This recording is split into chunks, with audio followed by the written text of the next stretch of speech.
A dog will spend his whole life confined inside a cage. Those that have been lucky enough to see the outside world were either strays just taken off the streets or family pets that were either bought or stolen. He will be forced to share a small space with many other dogs and will be deprived of the 5 basic freedoms. The 5 internationally recognized basic freedoms are: 1. Freedom from hunger and thirst. 2. Freedom from discomfort. 3. Freedom from pain, injury, or disease. 4. Freedom to express normal behavior. And 5. Freedom from fear and distress.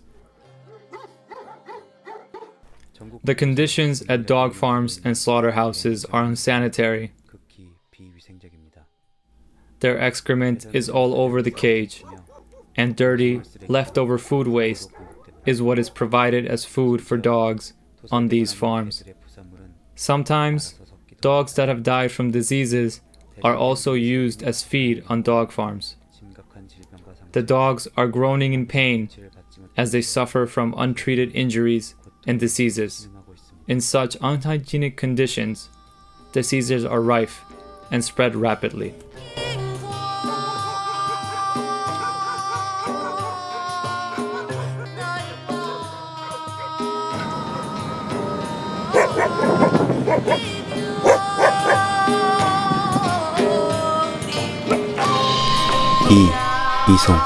Transportation. Dogs are put in the trunks of cars, tied to the back of pickup trucks, or crammed in small cages. The most common practice is cramming dogs into small cages in large numbers and stacking them on the back of a truck. It is often impossible for the dogs to breathe, and some of them have broken bones and other injuries from rough handling. They are treated like commodities, not as sentient beings who can feel pain and fear. In today's podcast, we are joined by Kevin Lahey, an entrepreneur and prominent animal rights activist from Toronto, who spent a year and a half as an undercover investigator of the country's dog meat industry for CARE, Coexistence of Animal Rights on Earth, a South Korean animal rights organization campaigning for and promoting animal rights and a compassionate, cruelty-free lifestyle.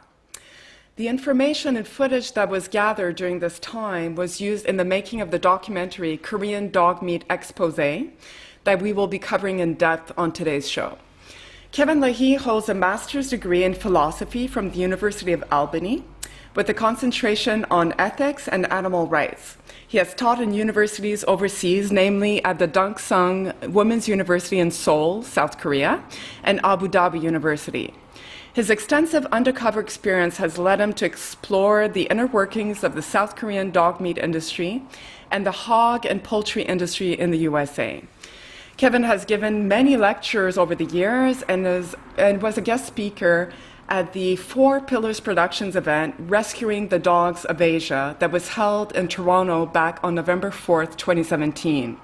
I believe Mark Ching was the principal guest speaker at that event. Yep, and it was hosted by Lisa Turney, who started Four Pillars Production, and she's a lovely woman.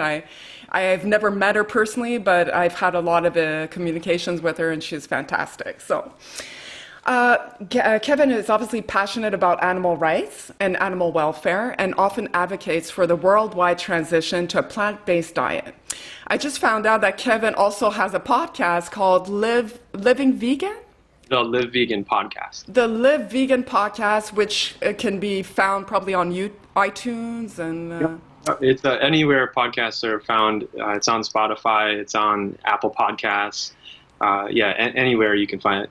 And we also have a website on Buzzsprout, so it's easily searchable. Okay. Oh, well, so I'm going to have to check it out. Personally, it sounds really interesting.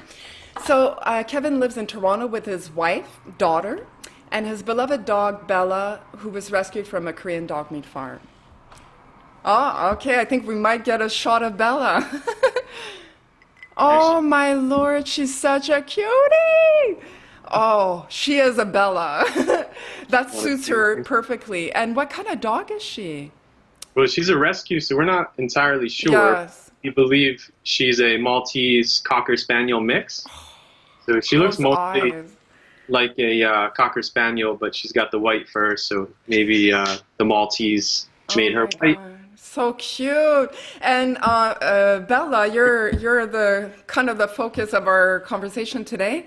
How old do you think she is at this point? She's 10.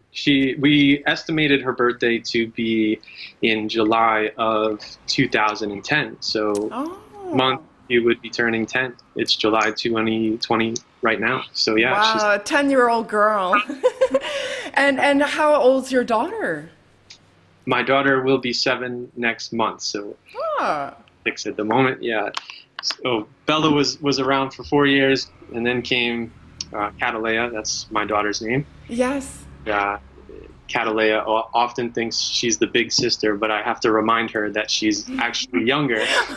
And Bella's the big sister. Right. Well, I'm sure they make them really good friends. Oh yeah, they love each other for sure. So obviously, welcome to the show, Kevin. I always welcome my guests, and I'm so glad you accepted my invitation to be on the show because, I mean, you're the first guest actually that we're going to get to really hear your firsthand experience seeing dog meat farms in South Korea, because normally my guests are the head of nonprofits, and we obviously expect them to have seen dog meat farms and slaughterhouses, but it's rare that I've had a guest that, like a personal activist that actually went there and documented this. So it's really a great show. I'm really excited. Well, thank you. Thank you for having me. It's an honor to be on the show, and I think it's important to talk about. And I'm glad that you're doing this kind of podcast because more people should be aware of what's going on. So I agree, and that's why I started the podcast, because there was nothing like it out there. I was very surprised. I searched because I was looking for information myself, and I couldn't find anything specific to the dog cat meat trade. I could find stuff on animal rights. I could find stuff on dog trainers, pets and that kind of thing, but nothing specific. So we're breaking new ground. So your journey began actually back in 1999 when you took an offer to teach a course in philosophy, I believe, at the Dongsan Women's University in Seoul. Sorry, I took a course. I was the student at that point. Oh, okay. I thought you were teaching at that point. No. In 1999, I was only 19 years old, so I would have been. Oh, you would have been a prodigy, which is entirely possible. Okay, so you went there in 1999 to study philosophy. That was still in New York State where I grew up.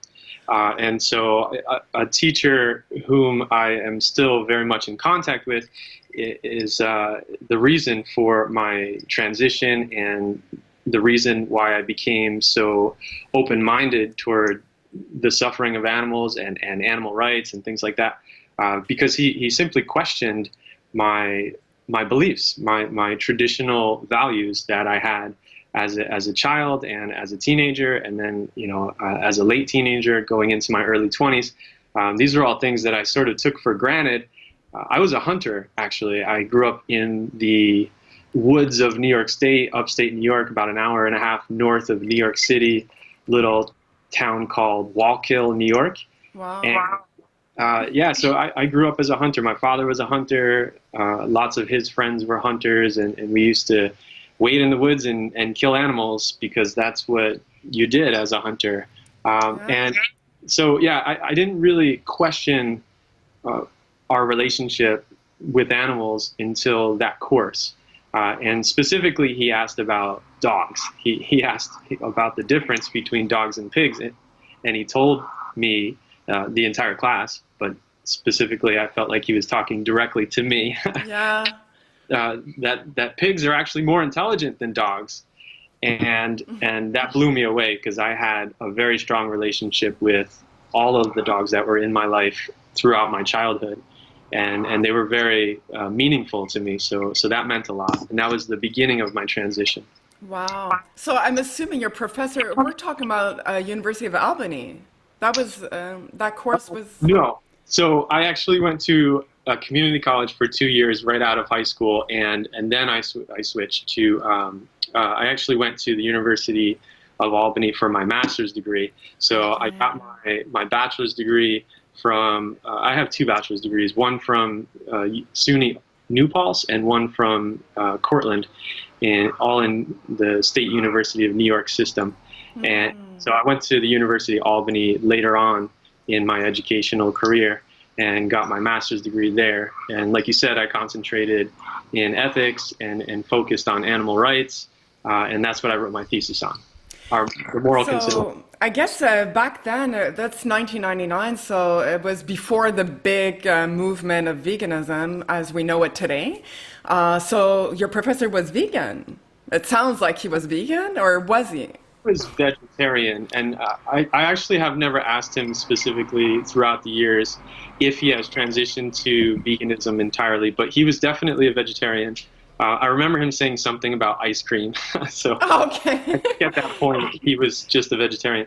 But I think at this point he's probably a vegan. We've never actually discussed it. But I do want to say I spent so much time in different universities, and I've had a lot of encounters and relationships with different professors who have been tenured and well published, and have done all this great research.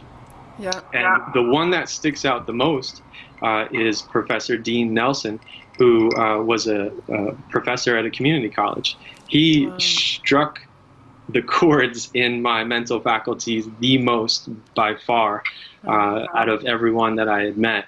And yeah, so I owe a lot of my life's journey to him and that one particular class. That's great. And do you think he still teaches at that college? He does. He reluctantly so. He said a whole new generation of vegans or people that are at least are aware of animal rights. So it awakens your consciousness and makes you realize that we're all animals at the end of the day. And I think that distinction needs to be understood because, a lot of people consider ourselves like higher than animals, like in the existence, the universe of existence. But you and I, we both know that's not the case. So yeah, and I think the more people that take a course like that will come to realize that there's more to animals than we traditionally give them credit for. Yes, absolutely. So I guess my next question is what made you move to South Korea and how did that start about? I guess were you teaching at a university in South Korea? I was. I first left New York State.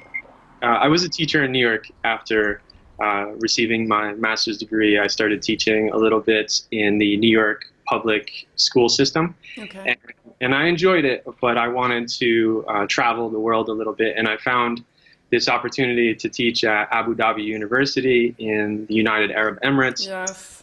So I went there for a 6-month contract and really enjoyed it and met a bunch of people who had traveled from, just all over the world. I felt like I was the least traveled person at that university. And so I saw some of the pictures and heard some of the stories, and in particular, Korea stuck out. When people talked about Korea, it really piqued my interest. So when I was done with that contract, I ended up looking for work in Korea, and I found a position at Deoksung Women's University, which is just north of Seoul. It's technically in Seoul, but it's in the northern part of Seoul. And yeah, I stayed there for a while. Taught many courses and met a lot of great students and met a lot of great teachers, 2 of whom became amazing vegan animal rights activists. One's name They became, yeah. I remember when I first went to that school, I was the only vegan I think I was still vegetarian until 2010. So I'm trying to think of when I first got to Duksung Women's University. Yeah, it was 2009. So there was a year where I was a vegetarian, and then I became a vegan. And I remember all the other teachers at the university asking me questions and sort of challenging the ideas that I was putting forward and asking me why. And so one of them became my best friend. His name is AJ, and we ended up getting into the dog meat industry together and working undercover and exploring that industry. And another, his name is Rich, also known as Rich the Vegan, who's done some amazing work for animals. So the three of us were teachers in the same department at Duksung Women's University way back in 2009, 2010, 2011, in those years. And so I ended up leaving that position as a professor to work in the animal rights community because it spoke to me. It was just that important at that time in my life. I had to do something more than just teach. I had to throw myself full time into activism. Because it meant a lot to me. Yeah, well, it sounds like AJ, just so people know, it's AJ Garcia, and he's actually, I don't know when he became the president of CARE, but he's actually the president of CARE. Is he still? He's the president of CARE USA. So there are two chapters. Okay. Yeah. So he's not Korean, obviously, with a name like that. He is not. Well, originally he's Venezuelan. He was born in Venezuela, and then he emigrated. Him and his family at a young age, he emigrated to New York State and became an American. And then when he was just out of college, I believe, he went to South Korea, and he became trilingual. Right? He was born in Venezuela, so he spoke Spanish fluently, and then he came to the States and he learned to speak English fluently, and then he went to Korea and learned to speak Korean fluently. Wow. So by the time I had met him, he was perfectly trilingual. He knew all three languages. I envy that because, some people just have a knack for languages, and it's tough. Like, I can't imagine trying to learn Cantonese. Korean, I'm assuming it's a difficult language to pick up as well. So that's kudos to him, And what about you? Did you get to pick up some of the Korean as well? Or? I did, but I think just like you said, some people have the knack. That means that some people... Not me. Yeah, so some people do not have the knack, and that happens to be me. I did pick up a lot, obviously, just from being there. And I could speak in very, very minimal conversational, short phrases, but not anything like what AJ could do.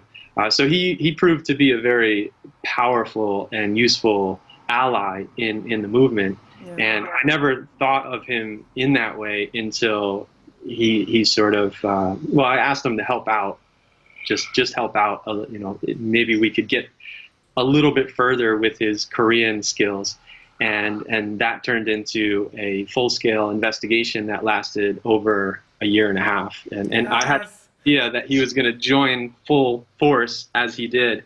And he's still a very committed vegan. He runs an investigative team in the USA, so he's an amazing person. Is he the one who started CARE USA? Because there was a CARE Korea before, I guess, and then CARE USA? Yes. I guess. Okay, so before we get into the granular of our conversation, I just want to have an idea. You're teaching at this university for women. You have some conversations. People are curious about you being vegan. And when did you hear about the dog meat farms of South Korea? Like, who, opened your mind on that? It's a good question. Your shirt is bringing back so many memories. Lola Weber, yes, Change for Animals Foundation.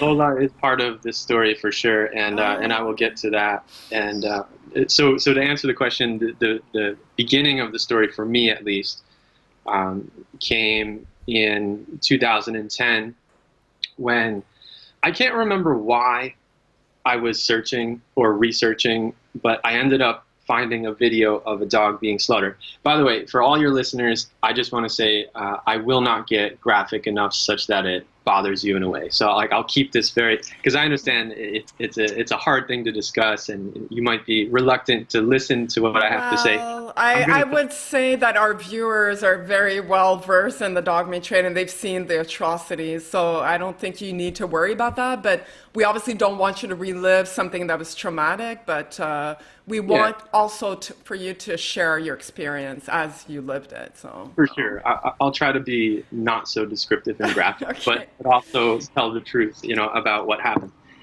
So in this particular video that I was watching, I saw a dog being killed for food, and it just spoke to me in a way. For some reason, I guess I saw all the dogs that I had ever had as a kid in that one particular dog being killed, and something in me awakened, and I remember a very loud and clear voice in my head saying, I have to do something. I have to do something. I didn't know what I was going to do. I didn't know how I was going to do anything. If you think about it, it's sort of a very almost arrogant thing to say. I'm a white guy who does. Foreigner, completely. I'm a foreigner. I don't understand the history, the culture, their traditions. What am I going to do? I am going to try to do something. This is it's very audacious of me to say something like that. But I was so clearly focused that I would do something. And I kept saying it out loud in my head. I said, I'm going to do something about this. I felt like a responsibility. I'm compelled. here. You felt compelled. Yeah, I felt compelled to do something. And I didn't know what I was going to do. So I gave it some thought, and I said, there's a petition going around to try to ban dog meat in Korea, and I wanted to push the movement forward. I didn't want to start from scratch and try anything too crazy or different or new. I just said I'll try to push whatever movement already exists.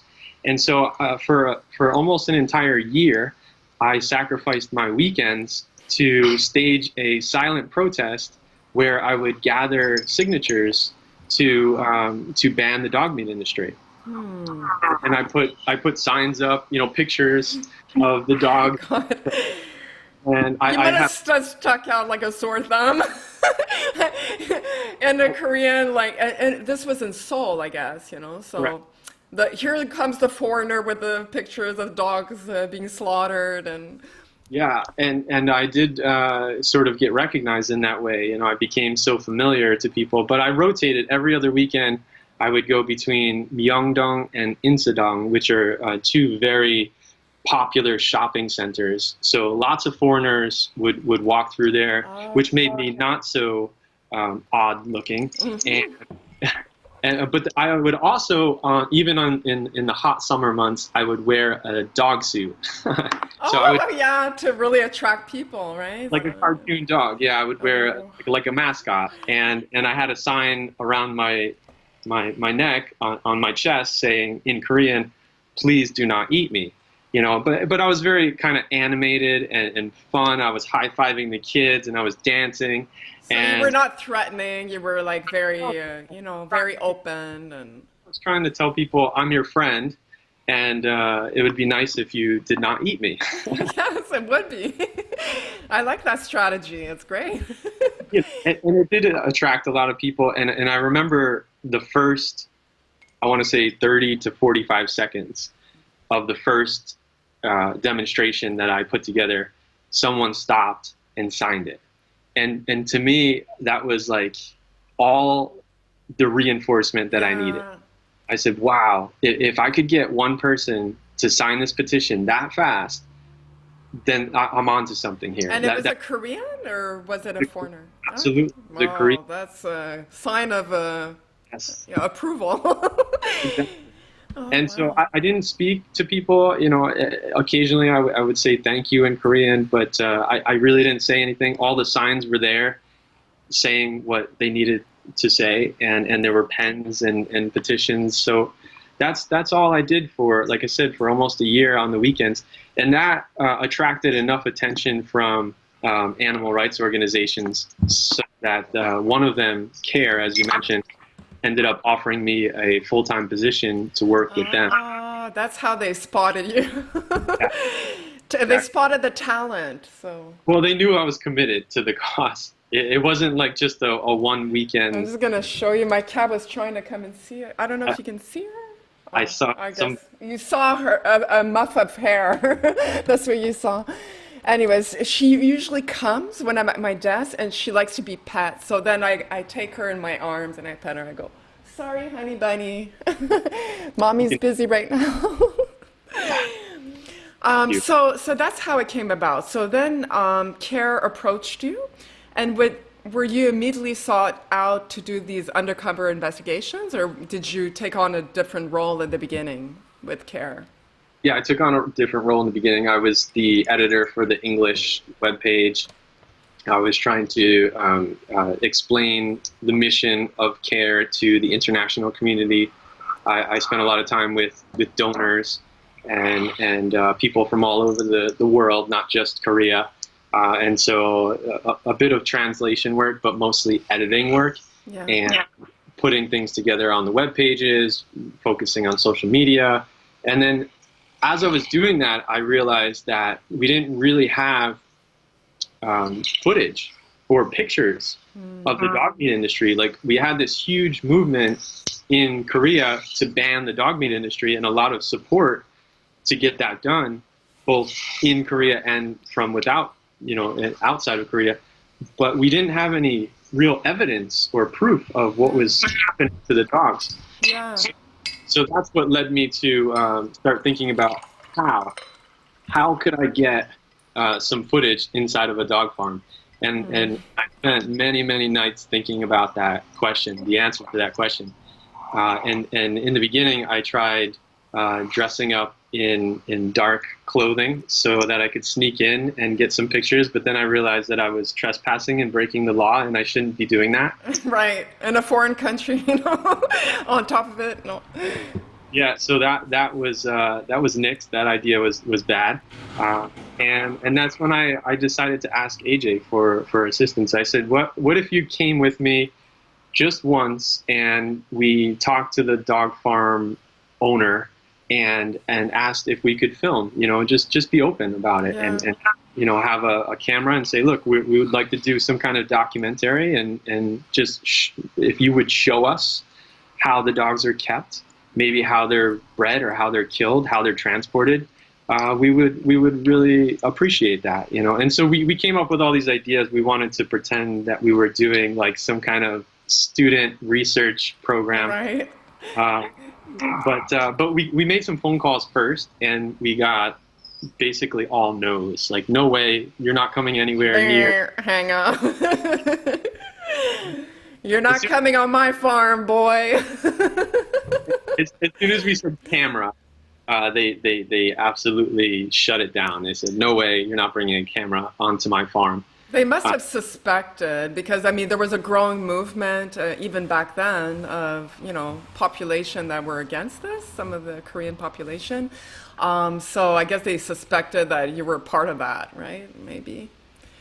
Who knows? Who knows the reason? But it didn't work. Okay, so that idea did not work. That story did not work. Yeah, and then we also thought that maybe we could pretend to be Mormons, and everything under the sun. Like, let's try to brainstorming, right? Yeah, spreading the book of God.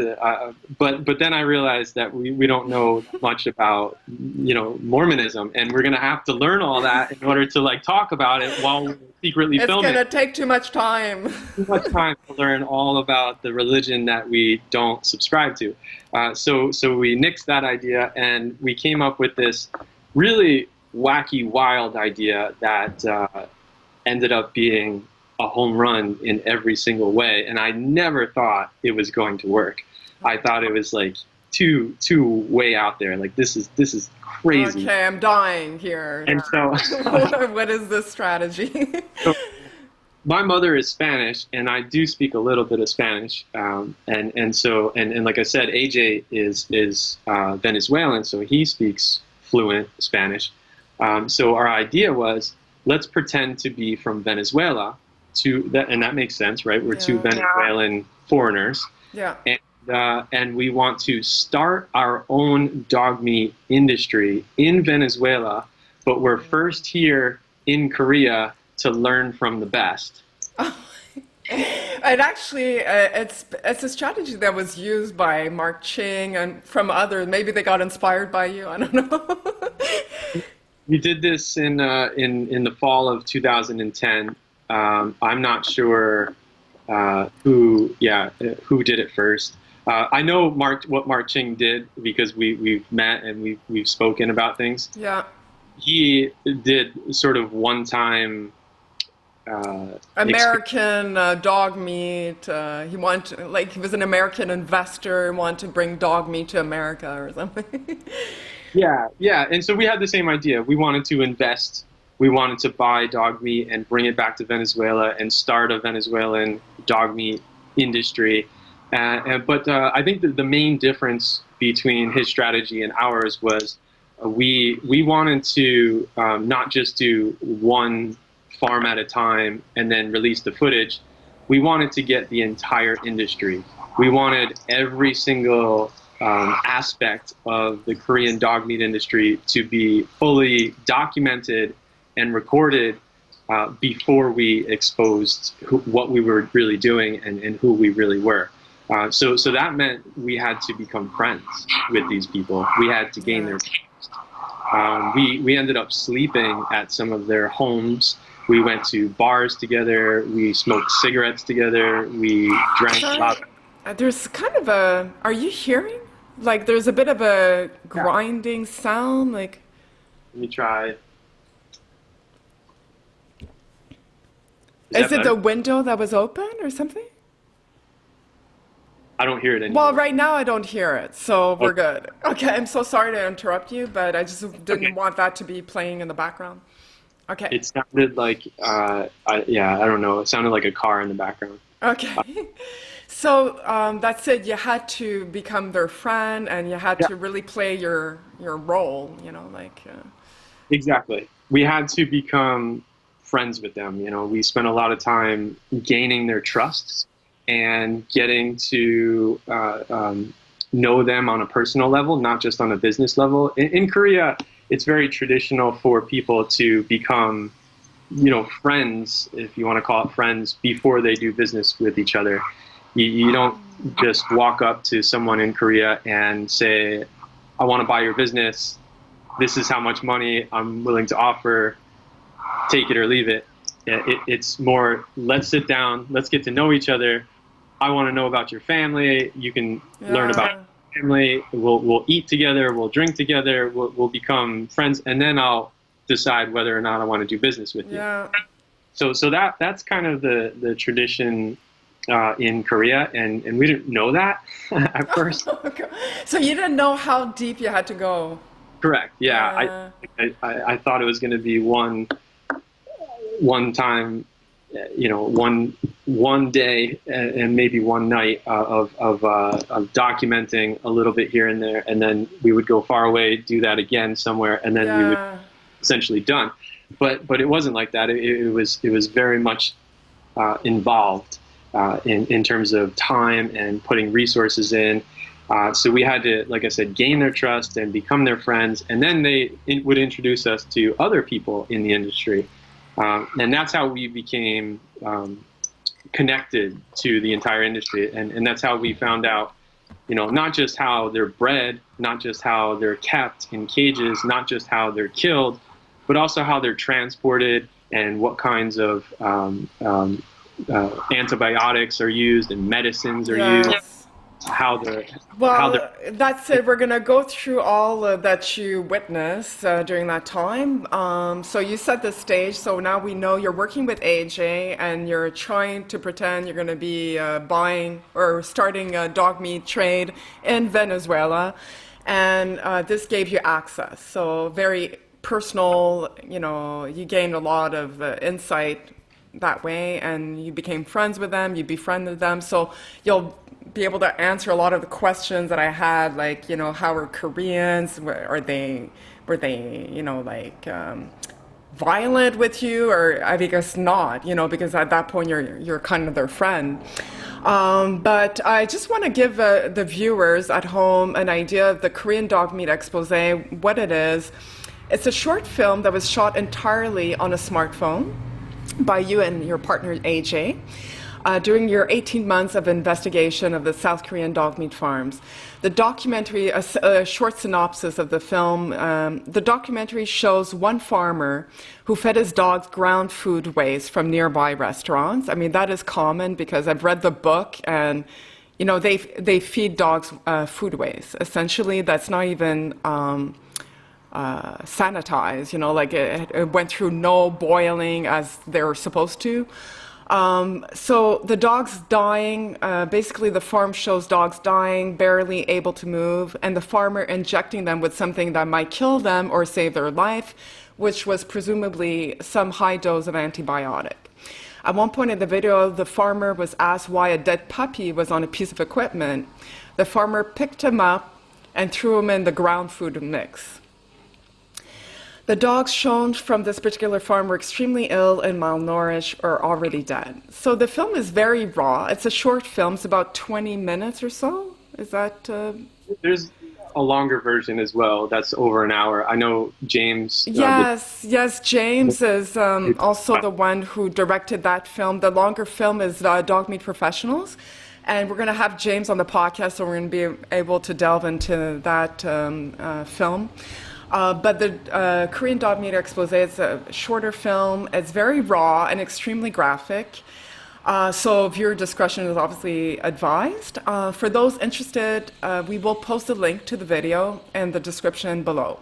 But warning, it's very graphic. I personally cannot watch that stuff because I find it very, very scarring, and it puts me in a state of mind that I'm not able to be functional. So when I first learned about the dog meat trade was through Yulin, and just seeing the pictures alone and then some videos, it caused me a lot of sleepless nights. So viewer discretion, please, be careful, because we want, as activists, it's so important that we remain strong and we be effective. And we're not going to be effective if we're like completely drowning in tears and overwhelmed with emotions. So it's important to pace yourself and to measure what you can actually watch and what you can't.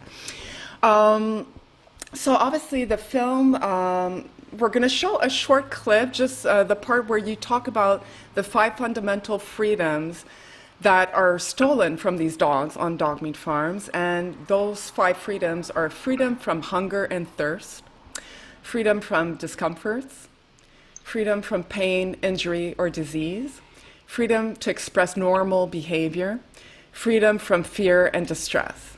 So, obviously it's very atrocious conditions that these dogs are bred and raised in. And we're going to talk about that now. I guess the first farm that you visited, were you and AJ at that point, you were working both for CARE? I think AJ was also hired by CARE to do these undercover investigations, or? Not in the very, very beginning, but eventually, yes, it became that. We would both be employed by CARE. Okay. Well, you had to, because this is a full-time job. You cannot have another job but this. This is like you're full in. And I'm just curious, like the first time you visited a farm, what was it like? Was it a small farm? What was the farmer like? I mean, they were expecting you at that point because you had a conversation prior? I'll let you walk us through it. Yeah, the first one was, we actually walked to, I think, the wrong spot. And it was just up the street a little bit. The GPS brought us to a different farm, and we didn't know where exactly it was. But you're right, we did call ahead of time, and they said, sure, come down, we'll talk. And so we ended up talking to the owner of the farm next door, who did not have dogs on his farm. And I swear this is a true story. He said to AJ in Korean at the end of their conversation, "You guys better not be animal rights activists." Oh, so that had a little inkling suspicion. I think it was whatever AJ needed to get the kinks out, because never again did he. I mean, I shouldn't say never again. There were a couple of times where we were in deep suspicion, but that one first moment, he must have said something wrong, or announced it, gave it away. Yeah. And he learned from it, because he's very adaptable and super smart. So from then on, he really hit home run after home run, because everyone bought the story and allowed us into their farm and into their facility. So we did go right next door after that, which was hard to do, because the guy who's right next basically called us out, right? Told us we were rights activists, which we are. And so we went next door, but the guy was very small time. He only had, I think it was 3 dogs, and he was transitioning towards vegetable farming or something else. He only had a couple of dogs. Yeah, the industry has changed a lot, and I say that because not in the sense that it's getting better. It is getting better in some ways, but I just mean it's becoming more mainstream. So it's more like a factory farm system. Yes, much larger scale farms. Yeah, larger operations. So this particular gentleman probably used to keep 30, 40 dogs at a time, but it just slowly dwindled away, because these bigger corporations you can't compete, I guess. They could farm the dogs more efficiently and make better profit. So that's where the business ended up going. And we didn't meet those people until later on, but we did eventually meet the big names in the industry. And so your first farm visit was kind of short. I guess you saw 3 dogs, and they were kept in a cage, or? Yeah, I don't remember specifically seeing them. It wasn't very memorable if we did even see those 3 dogs. I remember it being such a small scale operation that it kind of disappointed you. Like for the purpose of what you were there to do, I guess it was not what you were looking for in terms of footage. Yeah, and that's okay. We knew that there were more opportunities. We just didn't work out. But the first one that we did sort of strike gold, if you will, was very early on. I want to say within the second day, maybe the second or third day.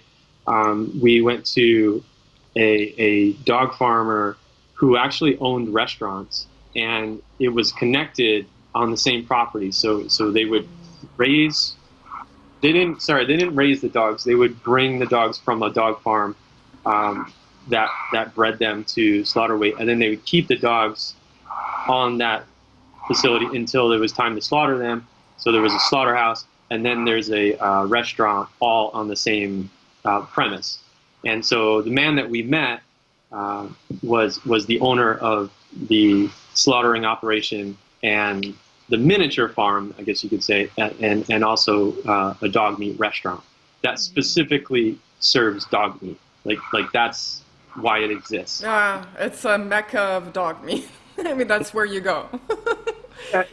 To point out, I think it's important because people often ask about Korea and its relationship to other countries with regards to dog meat. We put so much time and energy and so much of our lives into this particular industry in this particular country because Korea has the most dog meat consumption per capita in the world. Per capita, yeah. Because China would be the first on the list in terms of number of dogs, but per capita, yeah.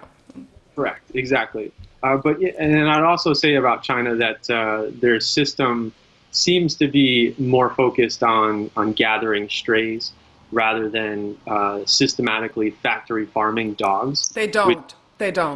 Absolutely not. It does not, yeah. And they're all stolen pets, a lot of stolen pets and strays. They don't farm dogs.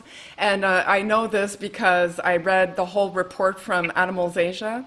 And all my other guests have confirmed this. There's maybe one little backyard farm that breeds dogs, but it's very rare. So mostly stray pets and stolen pets. Yeah. And That happens a lot too in Korea, for sure, and that's what would have happened to Bella here, my rescue dog. But the vast majority, it seems, are farmed in Korea. So they are systematically factory farming dogs for consumption in Korea, and that was unique and different, and something that we just had to get documented. We needed to understand this because nobody had ever taken pictures or video footage of the inside of these facilities before we came onto the scene, and we had no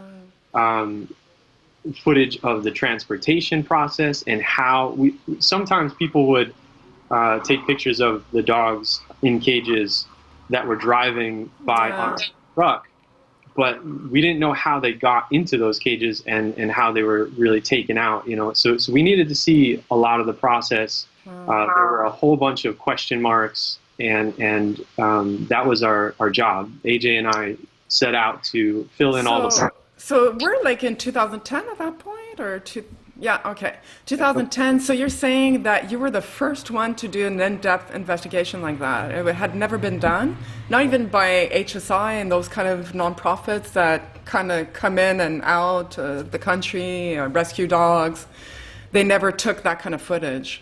Not like this. What they would have done prior to that date would have been taking over a farm that was maybe going to end anyway for different reasons. Maybe the farmer was convinced by HSI to give up farming dogs and start growing crops instead. Lots of different reasons. Maybe he was going bankrupt and he decided to sell his dogs or whatever. And so HSI would then come in and take pictures of the facility. I shouldn't say HSI. I don't know if it's HSI. I'm just saying them. Yeah, no, but you're right. That's how it is done. Yeah. And so we didn't really know the underneath the surface kind of ongoings of day-to-day operations, and that's the kind of thing that employment-based investigations would yield. I ended up working for Mercy for Animals for a couple of years in the USA. And if you're familiar with them, that's what they focus on, employment-based investigations, because that's how you really get to learn what's happening in any particular facility. Because if you just approach a facility once, even for a couple of hours, you're not going to see the real story. You're not going to know what's really happening underneath the surface. You're just getting a superficial glimpse of the facility. And so to really know what's happening underneath it all, you have to spend a lot of time at the place and get to know the people and let them become comfortable with your presence. And then they start to act as they would normally. So when you say employment-based investigation, you're saying like Mercy for Animals, they get you inside employed in that facility, and so that you have access. And I guess you still have to be very conceal your camera. You can't be open about what you're doing, but that's how you gain a real clear picture of what is actually happening, instead of just like there's one farmer that beat his cow, but is it happening all the time? Like, you don't have that kind of insight from and usually the farmers would know that someone different is there, and might do the process a little bit differently, and because they know someone's watching, they're on their best behavior. Exactly. Even though they don't know there's a hidden camera, they just know that someone's watching, and so they're going to act a little bit differently. And so what we did in Korea was not employment based, but we thought it was the closest to employment based that we could get, because we spent so much time with these individuals. And we went to each farm again and again and again and spent a lot of time until they became sort of numb to our presence. And in total, during those 18 months, how many farms would you say that you investigated? AJ would have the exact number, but I would say it was well over 100 if you include the farms, the slaughterhouses, the transportation facilities, the meat market. And were they all more medium to smaller size farms, or did you actually infiltrate the large-scale factory farms? So I'd say if I had to guess, we infiltrated probably 60 to 70% of the industry. Oh. Yeah, so like we got to the big factory farms that had double-decker levels of farm, you know, dogs on top of dogs on top of dogs. Okay, so I do want to touch upon this. This is super important. I want people to have a clear picture at home, because it's not just dog cat meat trade activists that are watching this podcast. It could be vegan activists because of you, you know, like you're bringing in a different audience. So we know how it works, but I would like to hear from you. And I've spoken to James too, who told me something about a farm that had 8 stories of cages. And so how are dogs kept and how are they bred? What did you witness during those 18 months? Typically, the dogs are exposed to the elements. So the cages are outside. They're not like inside. It's not like factory farms in the US where it's under a big, you know. Yeah, you got to figure it's a business in the end. So if you're heating the dogs, there's got to be a reason for it. You know, if you're giving them heat in the winter, it's because you're keeping them alive, not because you're keeping them comfortable. No. They might die of frostbite, and that would lose you money. So they might have some sort of shelter, and it's very minimalistic from what we saw. It was a very light covering, like a tarp, oftentimes to block the wind. But you know, if it's negative degrees, it's still going to be negative degrees. Yeah, and in South Korea, you have extreme temperatures. Like it's minus 40 on some days, and the dogs they're in wire cages, and they have no flooring, right? Correct. Yeah, it's got to be uncomfortable on their paws as well. Although it's hard to describe without getting graphic, but it becomes like a caked a mess on the bottom so that they can walk on, and they're not walking on wire cages because there's so much filth, there's so much waste, excrement, and the idea is that the excrement falls through the wire floor and they don't live in their own waste, but that doesn't happen. No, because it piles up. Yeah, it piles up, and you have to really keep things clean. You have to consistently wash and pressure wash those cages and those facilities if you want to do it the right way, you know, quote unquote, the right way. And they don't do that. It's just too much work. It doesn't really matter to them as long as they're getting money for the dogs and they're not dying. That's all that really matters. So, And okay, so they're raised in wire cages for how long? Like, what is the age where the dog will actually be brought to the market for slaughter? So anyone who has a dog or who has had a dog would know that they grow to about full size before they're 1 year old. You know, if you have a lab, for example, I grew up with chocolate labs. Chocolate lab would be, I mean, he might grow a little bit in months 12 to months 18, you know, in that 6 months. You might grow a little bit more and fill out a little bit more. But it's minimal. Yeah, it's minimal. It's minimal, and it's not really worth it. So we found that the typical slaughter age was about 10 months, and technically they're still puppies. You know, they're less than 1 year old because they're essentially fully grown at that point.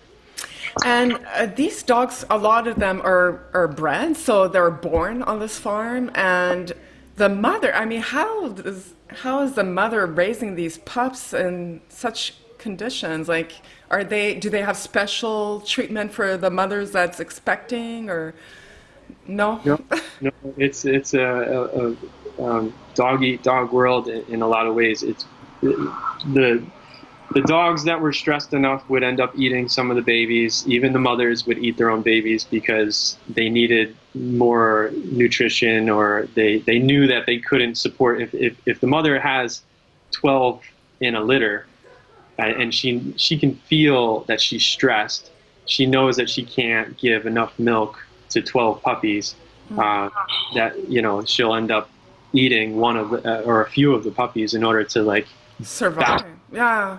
Exactly. So it's like a survival situation for the mothers, and yeah, you can tell that they're super stressed. There's so much demand on their bodies, and the puppies are super cute, but they're they're covered in feces. Yeah. It's disgusting, and it smells, and so that's really all they've ever known. As soon as you get to a dog farm, by the way, the first thing you notice is the stench. It's a urine. It's a urine smell that is just, it's ammonia. It's a super strong smell that it hits you as soon as you get out of the car. As soon as you open up the doors, you can smell it, and it's and, like, wow. And they live in it day in, day out, and this is what their whole life, Yeah, like I there are no words to describe that. I don't know if it's worse or better, but the fact that their noses are so much more powerful than ours, I've often wondered about that. Like, is this a worse experience for them because their noses are so much more powerful and they just cannot escape that ammonia smell? And then there are dogs that are sold to farmers. So these dogs were actually in a family. I mean, maybe it was not a loving family, but they were certainly having some kind of semblance of a family life, a little bit closer to what we have here as companions. Or maybe they were a guard dog, but then they get to this farm and this is their life at this point. So what would you say the percentage of dogs that are sold or stolen is very small compared to the dogs that are bred? Yeah, I don't know the percentage. I don't want to put a percentage on it, but if I had to guess, I would say it's 20% versus 80%. So 80% of the dogs are farmed, are systematically farmed for consumption, whereas 20% or so would be strays that were abandoned. That's what happened to Bella, by the way. We found out that her family had abandoned her, and so she was walking around on the streets with no home. And if somebody had scooped her up and brought her to a shelter, that's where they end up in the dog meat industry, because the dog meat industry goes to the shelters and routinely picks up those dogs and brings them into the dog meat industry. Wow. So that's a significant portion of their profits. Yeah. But I think the majority comes from the farming system. And it's important to understand also that although we're talking about factory farms, and so the question comes up, like, are dogs recognized as livestock in that country? It's a hard question. Yeah, I know.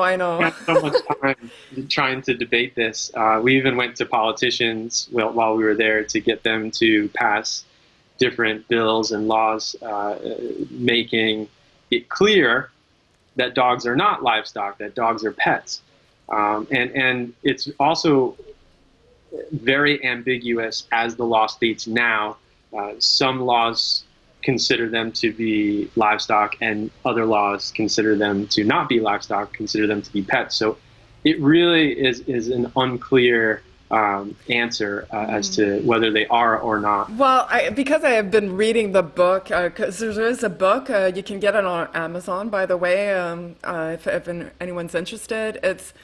It's a good read. It's a tough read because, it does get into a lot of details and descriptions.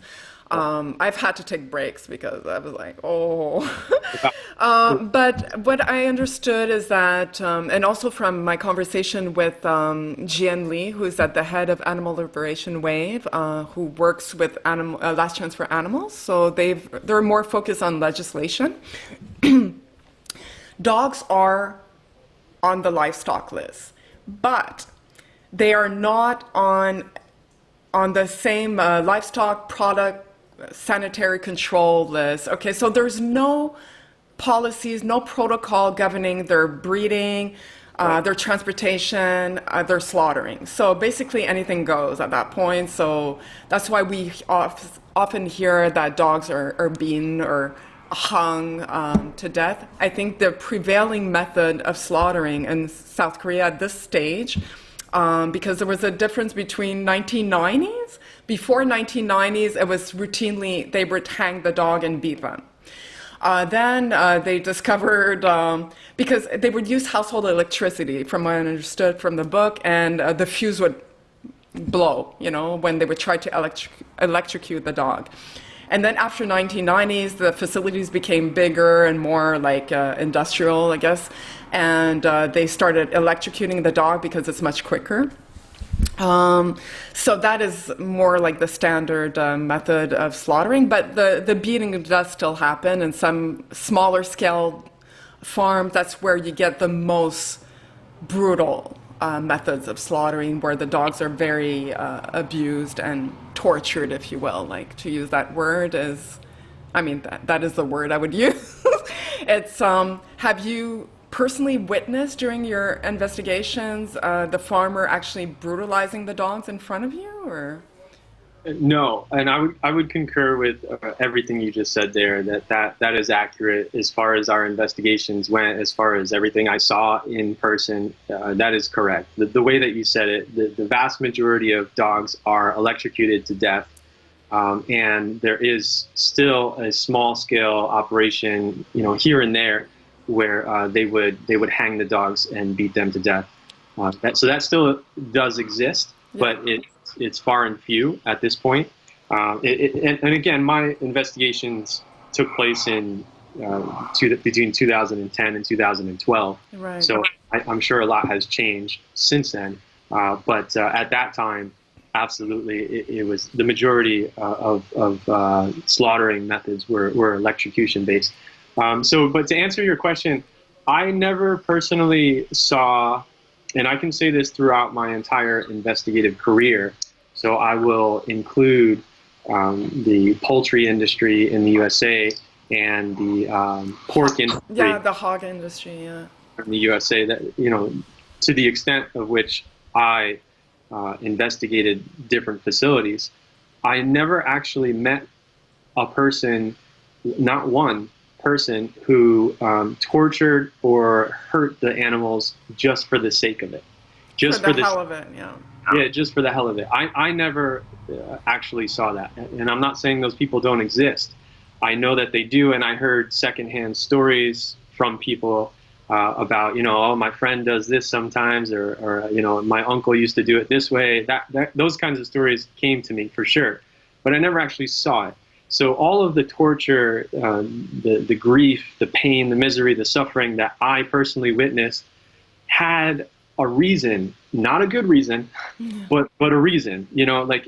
They would justify it in a way that made them, in their own minds at least, not sadistic. They weren't doing it for the sake like of a question of cutting costs. So okay, the dogs are, some of them freeze to death, no doubt. It's impossible for me to picture a dog living outside in minus 45 and not dying from that, because they're not very well nourished. And I would like you to confirm this, but a lot of people know, but they're fed food waste. I mean, essentially garbage, This is what they're fed, and they don't have access to water. They don't have water. They mix the food waste that's not sterilized with water and makes a big sludge, and this is what they're fed twice a day, would you say? Yeah, you're gonna make me throw up. Sorry. I'm so sorry. I want to paint the picture. This is what their lives are like. I agree that is the way that you stated it. That's very, very common. There were some places where we saw heating. They were actually heating the food. The nicer ones.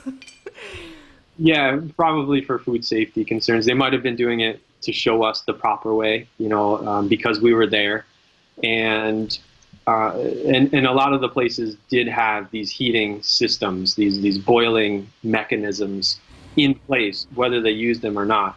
But yeah, you're right. The way that they're fed is through food waste. If you ever go, we have them here in Canada, they're called green bins. It's like a compost bin. Yeah. You put that all into a bin, and then a truck comes and fills it up. Where does it go? It goes to a facility, and that facility would then either sell the food at a very cheap cost or give it directly to the dog meat farmers. So they're taking compost, which could contain whatever, Multitude of things. yeah, all kinds of ingredients, right? And then they just add water to it. So that's how the dogs get their hydration. What little they get, you know. So we're talking about the torture aspect because I'll tell you, for me, the most shocking aspect of the dog cat meat trade, because now we're talking about South Korea, which doesn't have a big market for cats, would you say? Correct. Yeah, I did see some cats in the different markets that Yeah. we exposed and investigated, but it was very, very little by comparison. By comparison, that's right. So for me, the most shocking aspect, of course, is, you know, all the pictures that we've seen on the internet. It came for me at first from Yulin Dog Meat Festival, where there is deliberate torture being done. It was done in the name of some idea that the more adrenaline that runs through the dog's blood, the more beneficial the meat will be, holding medicinal properties like it will keep you warm during the winter, it'll keep you cool during the summer, and obviously it increases virility in men, apparently. It boosts their chi, vital energy source. For all sorts of reasons, they believe that the more suffering the dog endures before death, the better the meat. And so this is more prevalent in countries like China, obviously, and Vietnam, Cambodia, Indonesia. Dogs are routinely burnt alive. I had a podcast with Lola, and you know, there's an extreme market called Tomohon in Sulawesi, Indonesia, and this is what they do. You know, they put dogs in cages and they set it on fire. In Cambodia, they're routinely drowned. They do beat them because they don't know what they're doing. And Cambodia, it's such a poor country. The people doing the dog meat trade are just doing it to earn a buck or living, and they don't know how to kill the dogs, so they just smash them in cages, put them in water, and the dog drowns to death. Some of them beat them. But in South Korea, it's less prevalent. I guess the beating, it's more like systematic factory farms, I guess, and just the whole life of a dog on a farm is brutal. Obviously, we've talked about like they're exposed to the elements, they eat food waste, they don't have access to water, they can't move, they're on wire fencing, no ground, no solid ground to walk on, they're in their feces. It's just atrocious. And then we're talking about two-story farms where the cages are stacked one on top of the other. So what happens? The dog defecates and it falls on the other dog below, right? Not in those particular facilities. They design them such that there would be some kind of mechanism that takes away the excrement on the top levels. Oh, okay, at least. They were separated from each other. But yeah, there's always going to be gaps and holes where it does do what you said. And the compilation of all those dogs in the same facility makes for just an overall unhealthier atmosphere. So it's not good. No.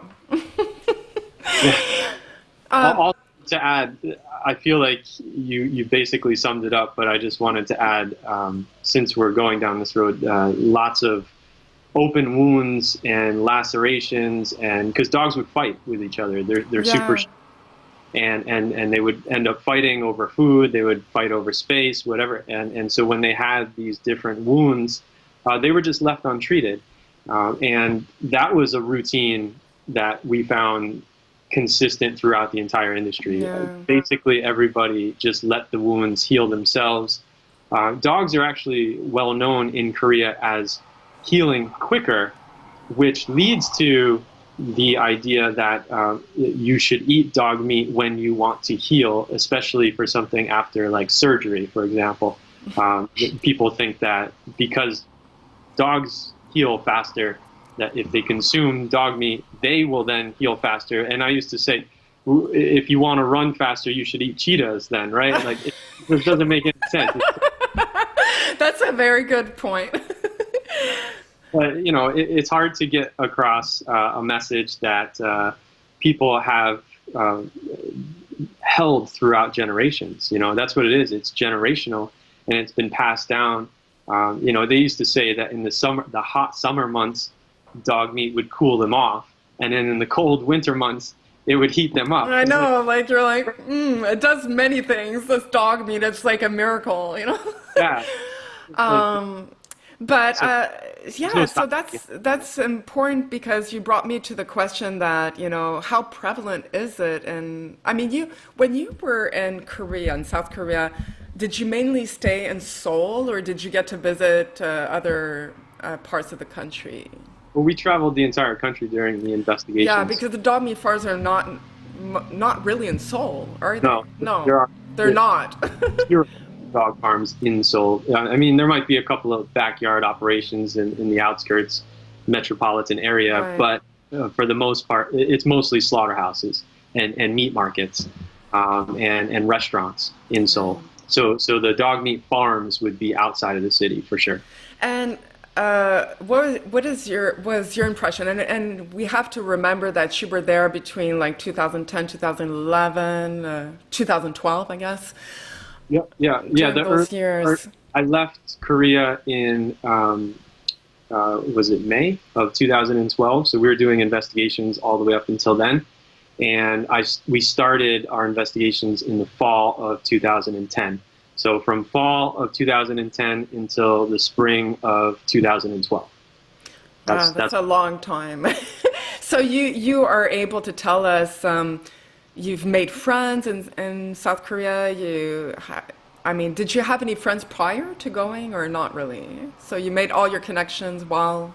I went to Korea by myself on a plane, not knowing what to expect, and it was actually a really hard first 3 or 4 months for me personally. My uncle had just passed away, and I couldn't go back to the funeral because I had just started my contract, and it was just traveling, so I missed that. And then my family dog passed away, and then my grandma passed away. Oh my God. Yeah, all in like 2 or 3 months. It was the first 3 months of my contract in Korea. And it was just really heartbreaking. I just ended a relationship with so like everything was hitting you at once. You're like, what am I doing? But I'll tell you, it made me stronger, and I got through it, and I became mentally resilient, and I was able to be persistent and focused in what I wanted, and go out and do something meaningful, that I ended up considering to be meaningful. So that really helped me. I think that those experiences all happened at the same time, sort of for a reason. I don't believe in a higher power, so to speak, but I kind of made it mean something. I created something out of that.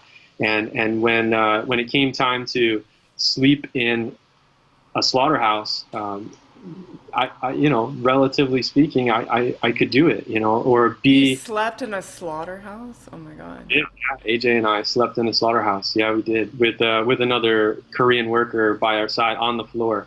And the reason for that was to take footage at night, or was it just? They invited us to stay. Oh my God. Okay, and you have to sleep in the slaughterhouse, but they have obviously room and like a bed for you. Yeah, there was a room on top of the kill floor that I think had one chair, like one sofa chair. You can hear everything. Well, right? they weren't killing while we were sleeping. But you can probably hear the dogs. Oh yeah. If someone. Yeah, that's the thing about a dog meat farm or even a slaughterhouse, because there's lots of live dogs there. As soon as one dog starts barking, they all go crazy. And so it's very loud, very disturbing. It's hard to sleep. Yeah. So, right, if like a raccoon or something gets close to a farm and one dog decides to bark at that particular animal, or a person's walking by, it starts the whole ball rolling. Oh my God. Oh my God. Okay, so in your opinion, is it widespread? Like, is everyone eating dog meat? Is it like a cultural thing in your opinion? do younger people eat dog meat, or is it mostly older people? Is it older men? Like, what is the tradition around dog meat in South Korea, as far as you witness?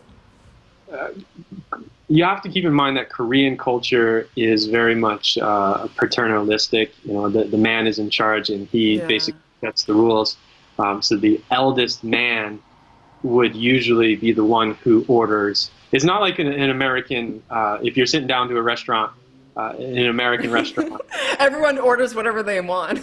Yeah, the server goes around the circle and says, okay, what would you like? Okay, what would you like? Okay, what would you like? And they take specific orders for each individual person. Not in Korea. It's you go to the eldest man at the table and you ask him what he would like to order for the table. And that's how it has been for generations, right? The eldest man respectfully decides to order certain things for the table. And so to answer your question, of course, the older generation would consume dog meat more often, whereas the younger generation is more likely to have dogs as a pet and to see dogs as pets and not as food. And so there's often this struggle between the younger generation and the older generation as to what they should eat. You know, the older generation will sort of tell them, you should be eating dog meat, it's good for you, you know, it's part of your culture, it's part of your history, it's part of your tradition. And then the younger generation is starting to rebel a little in that regard. And actually, I know some statistics came out between 2011 and 2016. We took a poll in 2011 in the middle of our investigations, a statistically significant poll throughout Korea, throughout all the provinces, and we asked, do you support a ban on the dog meat industry? Yeah. And at that point, it was in the 40s, 40% somewhere, like mid 40s, maybe lower to mid 40s. So it was less than half. And then CARE conducted another survey exactly the same way, statistically significant again, 5 years later in 2016.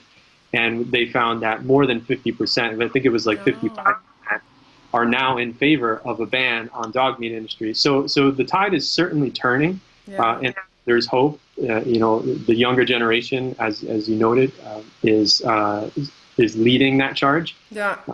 And so, yeah, I think in our lifetime, for sure, it's going to happen. I would say within the decade, and maybe within the next 5 years, we'll see a ban. Wow. Okay, well, that was one of my questions. And I've spoken to Nami Kim, who's, I'm sure you know her, Save Korean Dogs.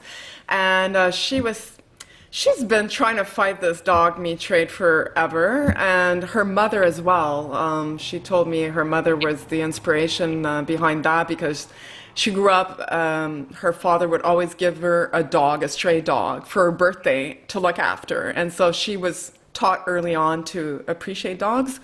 But she said, the problem is the politicians at the head of the government, you know, in that country are ardent dog meat consumers, you know.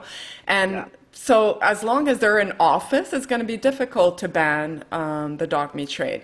But she goes, give it 20 years and, you know, like the older generation will die off and the new generation will take office and take those positions and, you know, change will happen. Obviously, we don't want to wait 20 years. I mean, we want this done now or yesterday would be good, but it's a generational issue, and that seems to be the prevailing mindset that, you know, it's a question of, you know, generations, you know. I hope that she's incorrect, but I would still, 20 years, 20 years is a long time.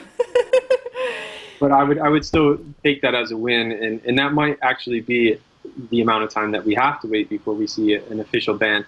Of course, the next question is, how do we enforce it, and how do we know that they're abiding by the law? You know, there's always going to be an underground black market if there's a demand. Yes. You know, and that's what you have to stop. You have to stop the demand for dog meat, and therein lies the problem, because how do you stop that? It would reduce the number of dogs at least, and it would change people's perception, because if something's illegal in your country, you're going to think about it differently, right? So it's no longer endorsed, it's like condemned, so that plays a part as well, yeah. I also think that the technology and food science of today, the innovative work that these different companies are putting together, they're making products that are indistinguishable. You can't tell the difference with a regular chicken nugget and a plant-based chicken nugget at this point. Yeah. They're essentially the same thing, and even burgers, right? We've gotten to that point. So I think it's just a matter of time before a very innovative, forward-thinking, progressive entrepreneur comes up with a plant-based dog meat that is indistinguishable. That would be a great, we'll put you on that task because I know you started a product line and we're going to talk about that shortly. So for you, what would you say are the solutions that we can consider to ban the dog meat trade? It's a question of legislation at this point. Like, it's not just like rescuing dogs. I mean, that's not fixing the problem at the root.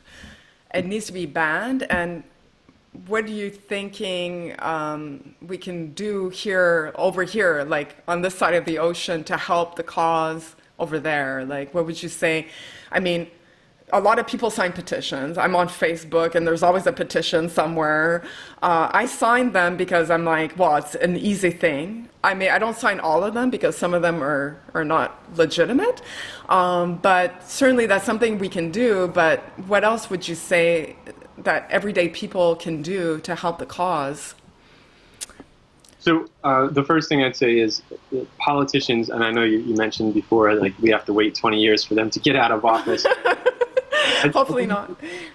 I think for the most part, politicians, even in Korea, and there's a lot more bureaucracy and maybe even more corruption than in other countries. But even in that country, for the most part, politicians will do what the people want. So even if they don't personally want X, yeah. if the majority of people want X, they want to be reelected. They want to be. That's true. It's a democratic political system, unlike China. So, yeah. That's exactly right, and that's the difference. And so, with China, it's a different strategy. With Korea, you do have elected officials who do have to run again and again and continue to be elected to maintain their power. Yeah. So I think the key is to get the people aware and to get them to support a ban. And we just noticed in 2016 for the first time that the majority of people now support a ban, more than 50%. Yeah. So that's great news. And I think we just keep pushing that ball forward until we get to like 60, in the 60s, maybe 70%. At some point, these politicians are going to have to cave to the people's desires, to what the people want. And it doesn't matter if they personally consume dog meat, they're going to have to do what the people want. Yeah. So keep educating the population, keep trying to change mindsets. I think that's the way to go. Right? Yes. And the answer to your question is it depends on who we're talking to. If we're talking to Koreans who live in Korea, I would certainly answer in a much different way. But if we're talking to Americans or Canadians who care about this cause and really want to help, I would suggest that they support local Korean groups, because there is a stigma, and I know this from firsthand experience, where Koreans don't want foreigners to tell them what to do, right? No, that's right. There's pushback, naturally, yeah. Yeah, they dig their heels in deeper, and they reinforce what they think is the right thing to do. So they do not like listening to what foreigners have to say. It's their culture, and it's their right to respect their own tradition and their own values. So we have to be very mindful and careful of that when discussing these ideas. Yeah. And I think the best thing to do is to support the local Korean groups, because those are Koreans and they live in Korea, and they're the ones changing society from within. And they need support. We're talking about dollars as well. Not just like, yay, good, go for it. Well, I mean, you have to do that. If you don't have money to donate, I would say share their That's images. right. Whenever they put out a video, share their information, things like let your friends know about them. There's lots of different ways to support them. I would also very much say to stay away from simply buying dogs. And I'm not talking about going into a farm, like we said before, where HSI might tell the farmer to transition to crops. And now we have to do something with those dogs. For sure, they need homes and they need to be rescued. But if we're just going into a facility and purchasing dogs and we're just giving money to the industry, that's that right. is helping things at all and making things worse, because then they're taking that. There's money to be made with dogs. They're making money, of course, and it's another source of income for them, and then they're going to breed more individuals into existence. Yeah, that's right. Excellent advice there, because those local Korean groups, would you be able to name a few that you personally support? Yeah, for sure. I could get you a list if you want to put it in the show notes or whatever. You could do that. Obviously, I'm partial to CARE. I still think they're doing great work. I personally worked for them for a number of years. I think that So-Yeon Park has been very controversial in the news. She's kind of like the Ingrid Newkirk of Korea. Okay, the person that's at the head of CARE Korea? Is that? Correct. So-Yeon Park, she's very controversial in a lot of ways, but she brings the issues forward and it gets people talking. It gets people reminded that animals matter and we need to have a discussion about them. So I like that she is controversial in a lot of ways, and that she brings up these issues. You need a strong voice. If you're going, head to head with dog meat farmers, and they have dog meat trade unions. I mean, it's a whole industry. So you need to be strong. You can't just be like, oh, please don't buy dogs. You need a strong voice, and I think the comparison to Ingrid of PETA is a good one, because she's a very strong woman. Controversial, but we love her for it. She gets the job done, I'll just tell you a quick story about So-Yeon Park. We went to a dog farmer who was in the news for starving his dogs. And somehow word got out that he was starving his dogs for financial reasons. He was waiting for a check from the government, and he was like making a political statement about it. And I had never seen a very small statured, skinny woman get in the face of this big man. Like I was like, oh my God, what is she doing? It's so dangerous. But she had no fear. She was in his face telling him, what you're doing to these, I couldn't understand what she was saying. She's screaming in Korean, but I got the gist of it, right? It was like, some things you don't need to understand. Wow. So a woman to be admired, for sure. And how old is she? Is she... She's, I want to say she's about 10 years older than me, something like that. Okay, so she's not the older generation, but she's still, she embraced animals from an early on. Absolutely, Okay. Very forward thinking. And we need people like her, like we need those voices and those personas in Korea. So I guess we're gonna try to wrap things up soon, but there are a lot of questions I still have for you, because you touched upon it. So you were tasked with doing undercover investigations in South Korea. So you investigated the dog meat farms, and we all heard a little bit of the details. If people want to know more details, they can watch the film. And you also did, for Mercy for Animals, you did undercover investigations of poultry and hog farms in the USA. So what is your opinion of the two? Would you say what you witnessed, and how long were you on those farms in USA? Was it an extended period of time as well, I'm assuming? Yeah. Each case, we call them cases, usually takes about 6 months, anywhere from 3 to 6 months. But 6 months is kind of the time that you allot yourself in order to make sure the case is complete. So yeah, I also Long enough to see. oh, you get to see every single corner of those facilities by the time it's over. You know everyone's name, you know where they're from, you know how many kids they have, you know Wow. all the hidden corners of Inside that. out. Inside out, absolutely. I could draw you a picture of the slaughterhouses and the farms. Yeah, because you spend so much time there, and it becomes everything to you. Your like, environment, yeah. yeah. And so, I mean, there's something that aggravates me. It's a statement that's done, that's said by some people here in the West that probably have never visited a dog meat farm, certainly never been to Asia, period. But they say, oh, the dog meat industry, it's all boils down to cultural differences. And it's the same thing as our meat industry here in the West. So it's the same thing. So I'll let you tell us what your opinion of that statement is. What would you say? Because you've really been inside out both, you know, so you are the perfect person to answer that question. Well, in a lot of ways, I think they're right. I think that that's an accurate statement. I think that there is no difference between the two. And here's where I'll explain. As a vegetarian at the time, I remember first going to Korea and saying, because people would ask me, why are you vegetarian? And I would say, well, I don't think that there's a difference between a dog and a pig, and so I don't eat either. Yeah. And they would reply, we also don't think that there's a difference between a dog and a pig. That's why we eat dogs.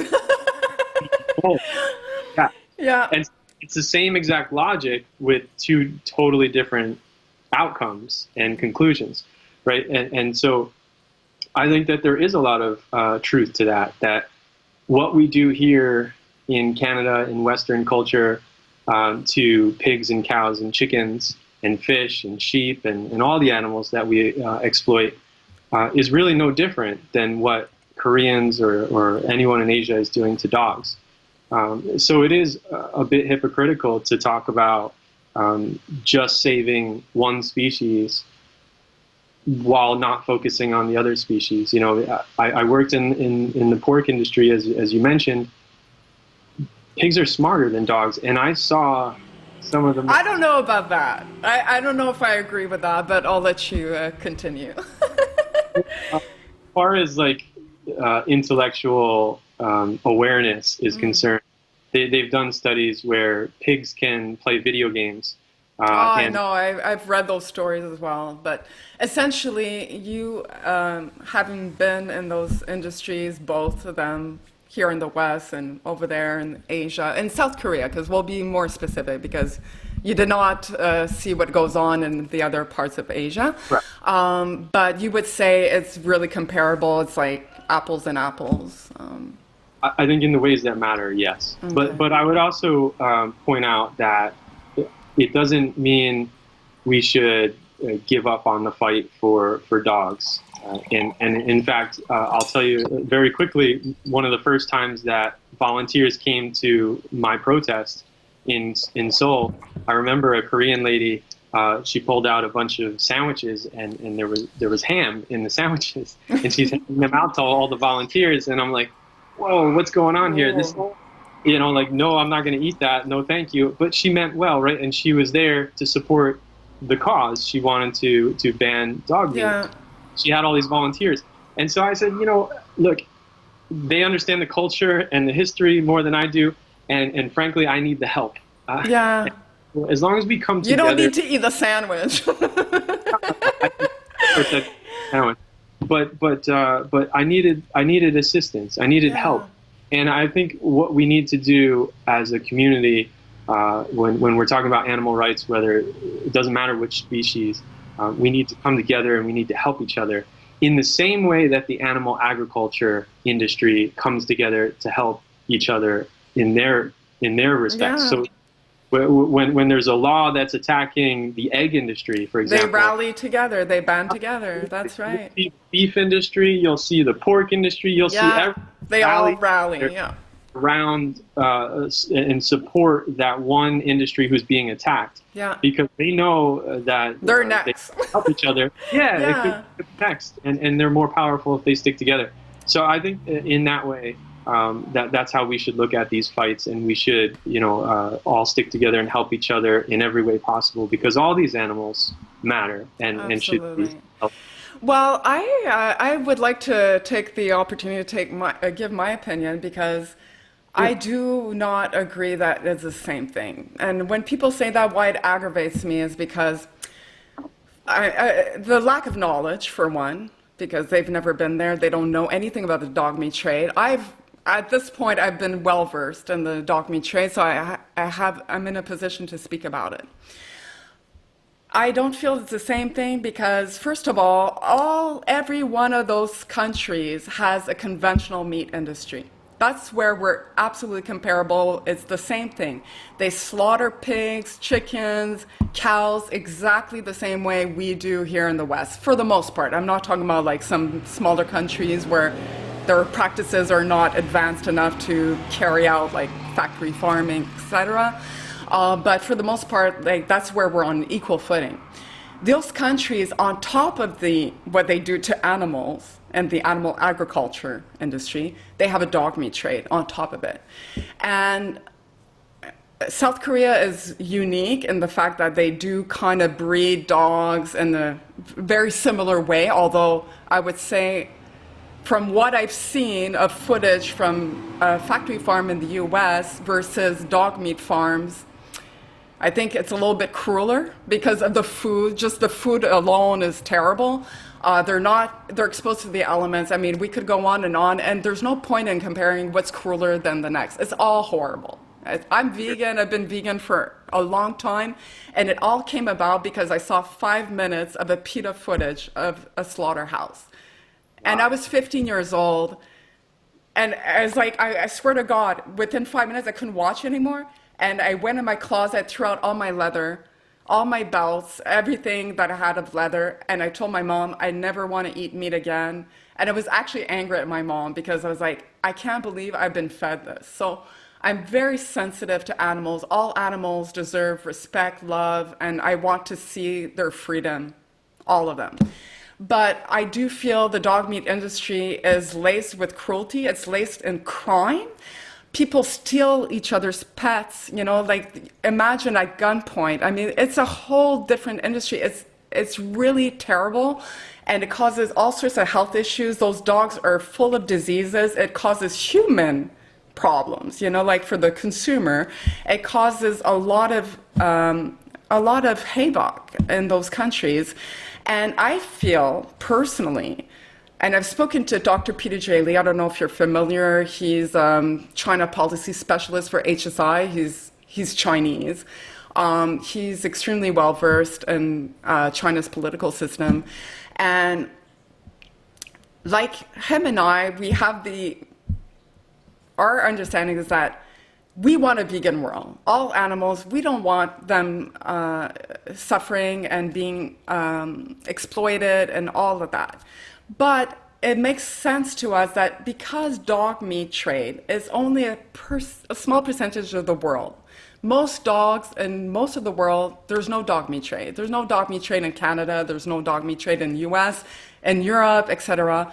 I mean, we're not talking about exceptions. I mean, we're talking about a trade as a whole. There is no such thing. And so for us, it makes more sense that would be the first category of animals, because dogs and cats are considered domestic animals. They're companion animals in most of the world. It would make much more sense to eliminate that first. That would be the first category of animals to be removed from slaughter, from consumption. And then, we can keep working, and not then, while we're doing this, while we're fighting the dog meat trade, because it's full of crime, it's full of diseases, it's health risks, it's all sorts of things. We can still advocate for veganism and plant-based diets. And I would say plant-based diet is the way to go. And so we don't need to pick, I feel anyone who loves animals should be fighting dog meat trade in the same way they fight against animal agriculture. If you love animals, you should be absolutely against this. It's horrific. Yeah. So I encountered this many, many times as I spent many years advocating against the dog meat industry, right? Yeah. So I've met tons of foreigners who were coming through those very busy shopping districts and ended up in debates on the street, if you will, with some of them about this particular issue. Them saying that there's no difference. There's, you're a foreigner, your culture eats pigs and things. So my response is what I said, but also I think that there's a practical reason to focus on dogs. And I think you hinted at this, that it is an extra species that is being consumed that doesn't need to be. And I think that there's potential to remove that one species, at least that one species, from the menu. And so to me, it's winnable. Right? Yeah, so that's what I'm saying. It's viable. In my lifetime, I could see the end of it. Yeah. Where in my lifetime, I might not see a vegan world. If I was thinking up, actually, there's an interesting statistic from J.C. Reese and in the podcast that I do, I could tell you about. But if I was holding up a sign that said, "Let's ban the consumption of pigs," how many people would have stopped and signed that petition? I don't think nearly enough. I don't. That's a good point. Yeah. Right, and so the fact that there were a lot of people stopping and signing that petition showed me that there was a built-up, pent-up frustration with this industry, and that the majority of people, or close to the majority of people, actually wanted it to change. Yeah. And to me, it's winnable, and that's why I focused on it for so long. I thought if we could win this, then we could focus our efforts on the others and do, all those things. And I'll also give I agree. I'll give you one more thing that I just learned recently, and I think that there's probably some truth to this. I don't know the statistics, but I would love for someone to do the research here. The societies and the cultures that have had dogs as companions for the longest are the ones that are more likely to embrace veganism and animal rights and be very staunch animal rights advocates. Yeah. So, for example, in the UK, we see a lot of vegan activists who are very vocal, and veganism is exploding there. And they've had dogs as companion friends for probably longer than any other culture. Yeah.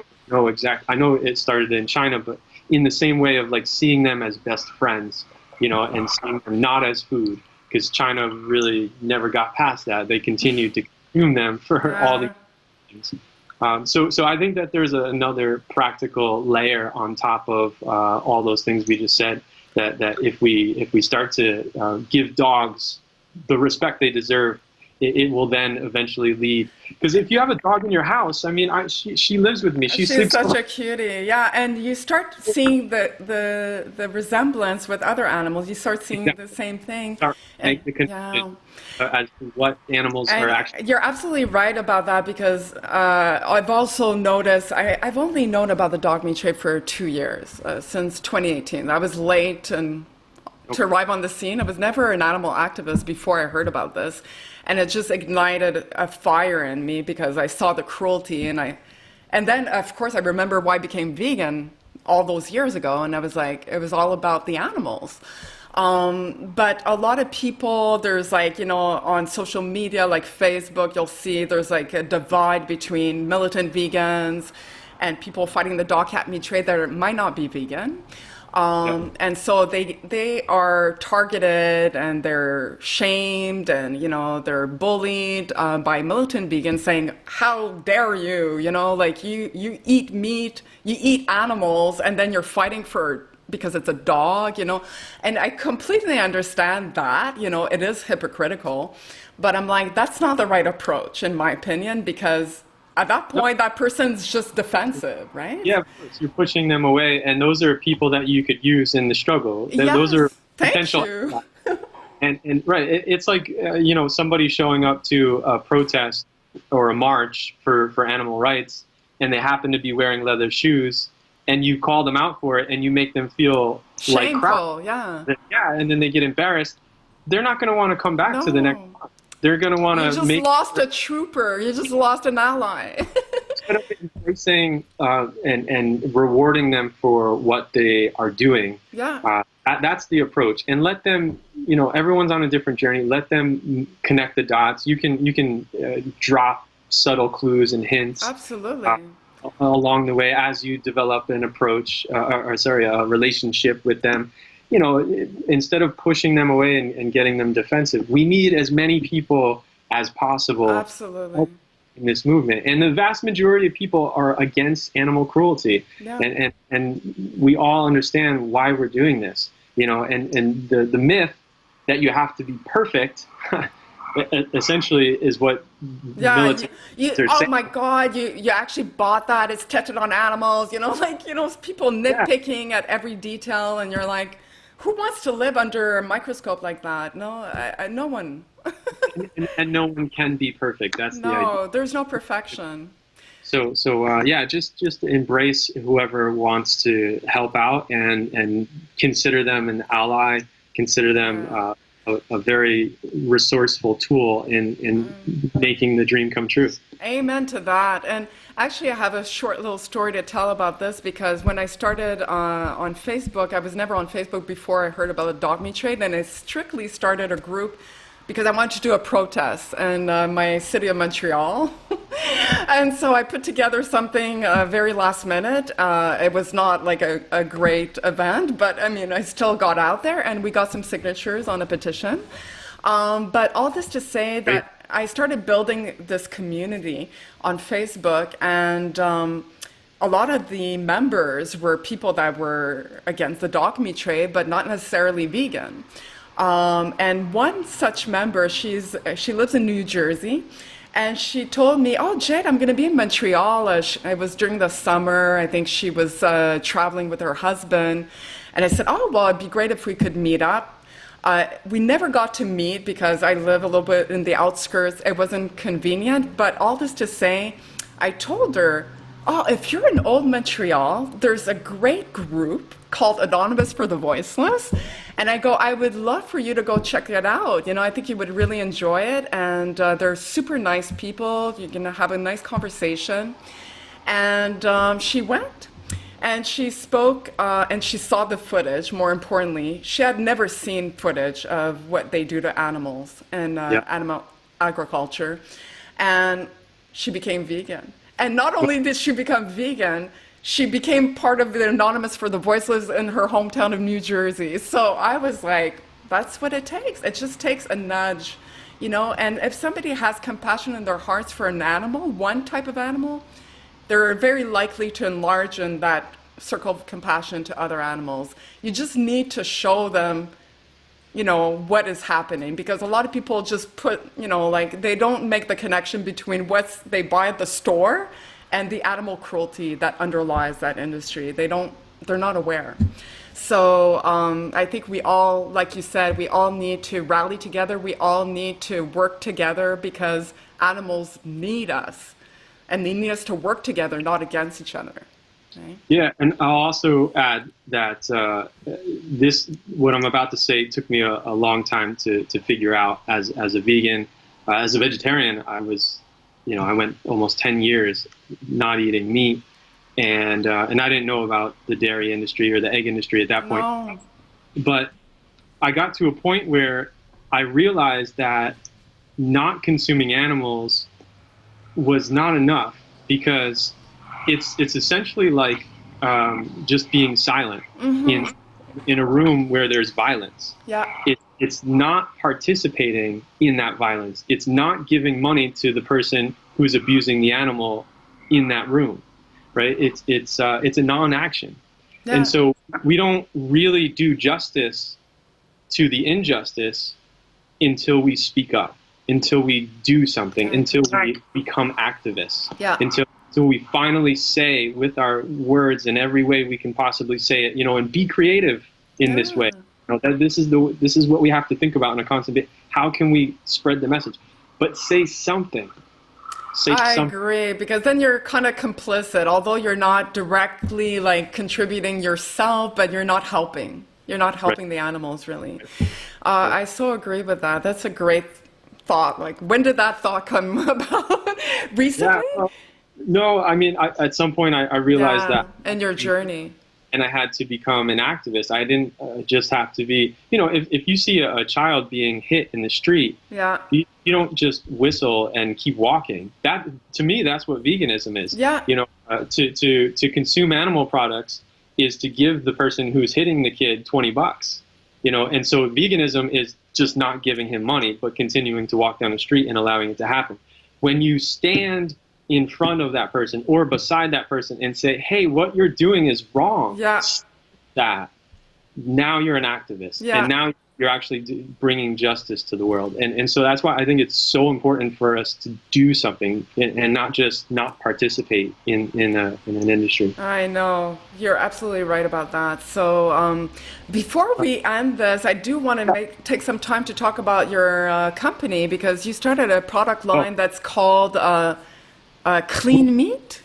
Can you talk about it? Not really. Okay. I don't have a name or a website or anything to share at this point because, frankly, we don't have any products to sell yet. So yeah, Okay. I don't mind explaining what we're doing, which is we are trying to make cultivated. It's called cultivated meat now. They changed the name from clean meat to cultivated meat for whatever reason. There's a whole the meat industry got involved, and they didn't like the word clean meat. Because it infers What, our meat is dirty? Exactly. So they had to change the name. But yeah, so it's cultivated meat, and what it is you take cells from an animal, a living animal. Yeah. You do not have to slaughter that animal. You do not have to hurt the animal.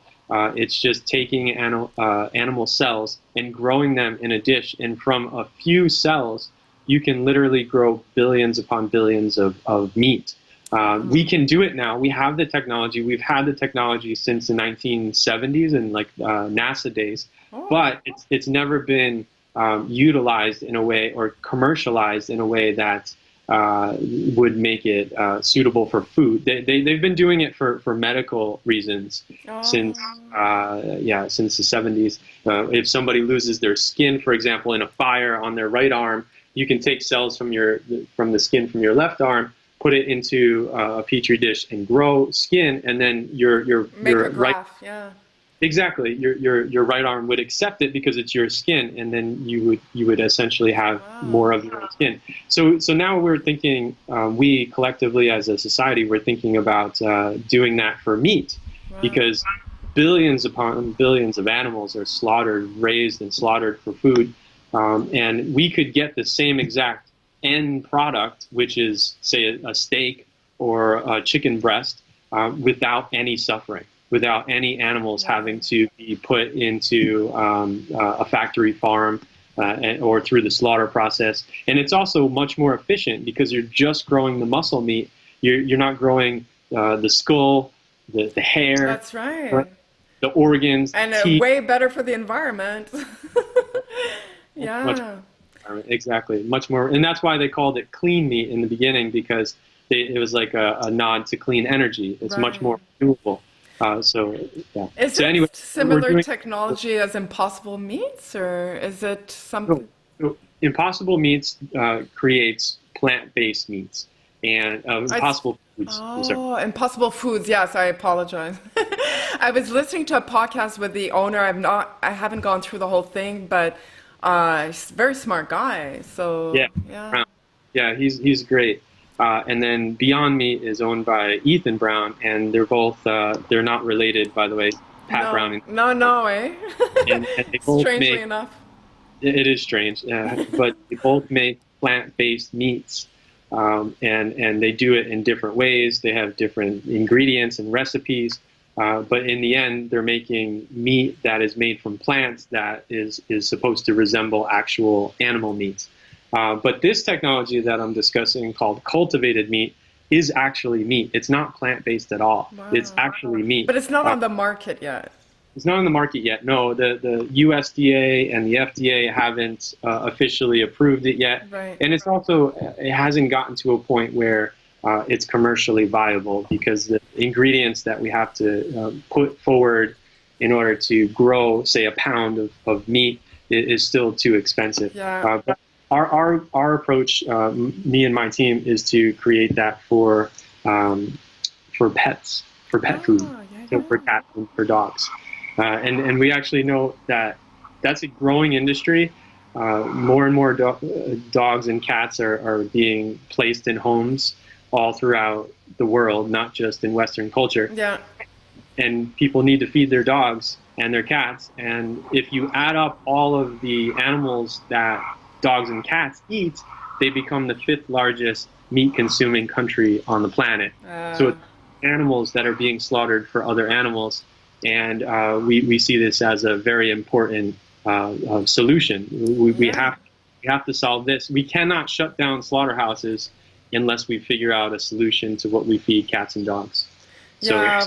Well, like in my mind, because I have 2 cats, and I've always, I'm a fan of Jackson Galaxy. I guess maybe you've heard of him.